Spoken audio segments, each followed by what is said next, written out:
Hi, everybody. Welcome back to Stefanie Drysdale's weekly cybersecurity recap. It's Friday, December 31st, 2021. Thank goodness for that. Miss Stefanie, welcome back. Thank you, Chuck. How are you? I'm doing fine. I can't wait for this year to be over. Just just a few more hours, actually. But to end it off, you're going to be busy today talking about hacker and two-factor authentication, the LastPass credential stuffing, T-Mobile, another compromise. I love T-Mobile, had them for years. Don't like to hear this. And cyber due diligence. So without further ado, let's take it away. And by the way, very nice New Year's Eve backdrop you got there. Very festive looking. Thank you.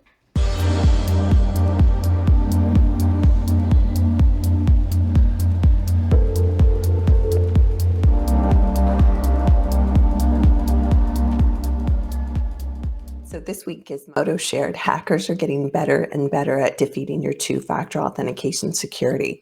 So academic researchers with Stony Brook University and Palo Alto Networks recently discovered phishing toolkits engineered by criminals and typically sold and distributed on dark web forums that are being used to sneak past authentication protections. So these malicious programs are being used to phish and steal two-factor authentication login data from the users of major online websites. They're also exploding in use, with researchers finding a total of at least 1,200 different toolkits floating around in the digital netherworld. So granted, cyber attacks that can defeat 2FA are not new, but the distribution of these malicious programs shows that they are becoming both more sophisticated and more widely used. The toolkits defeat 2FA by stealing something arguably more valuable than your password, your 2FA authentication cookies, which are files that are saved on your web browser when the authentication process takes place. So according to the study, these cookies can be stolen in one of two ways. The hacker can either infect a victim's computer with data stealing malware, or they can steal the cookies in transit along with your password before they ever reach the site that's trying to authenticate you.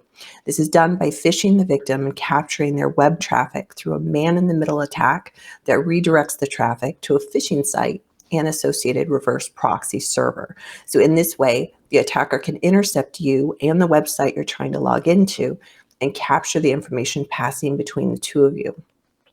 After the hacker silently hijacks your traffic and grabs those cookies, they can access your account for as long as the cookie lasts. So for now, use an authenticator, watch your email for phishing attempts, and if your company is proactive, they'll want to stay aware of threats like these and more on the dark web with regular monitoring by an expert who's versed in this. Bob Carver shared a ZDNet article titled LastPass VPs Confirm No Indication of Compromised Accounts After Security Alerts. So earlier this week, LastPass users took to Twitter, Reddit, and other sites to complain that they were getting alerts about their master password being used by someone who was not them. Some reported that even after they changed their master password, someone tried to access their account again. So on Tuesday, the company released a brief statement noting that its security team observed and received reports of potential credential stuffing attempts. Credential stuffing involves attackers stealing credentials, their usernames, passwords, etc., to access the user's accounts, which is why I keep reminding you all to never reuse your passwords.